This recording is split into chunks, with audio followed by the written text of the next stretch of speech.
गरा के घघरा तोहार झगड़ा करा देले बा। गोरिया गरा के घघरा तोहार झगड़ा करा देले बा। अच्छा हाँ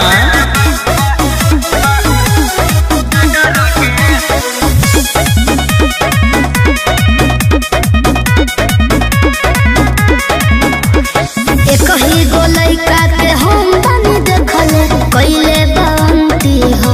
अच्छा अरे पूरा समाज में है इज्जत के हमरा बजैले बघंटी हो।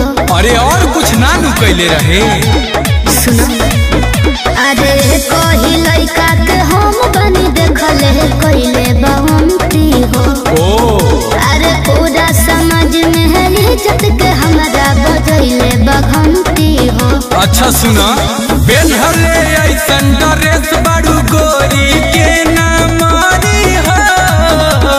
लइका त लइका ये हो करे जा बुढ़बो हरी हो।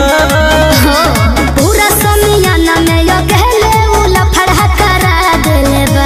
गोरिया गरा के घघरा तोहार झगड़ा करा देले बा। गोरिया गरा के घघरा तोहार झगड़ा करा देले बा।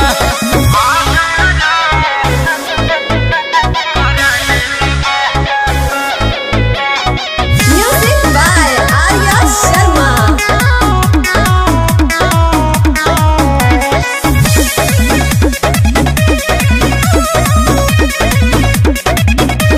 मोहन करे ओकरा के दी खूब काटल काटल गारी हो। जाय द स्टेज पे चढ़ी हमारा से वो कैलस बरियारी हो। बुझलो लइका होई अरे मोहन करे ओकरा के दी खूब काटल काटल गारी हो।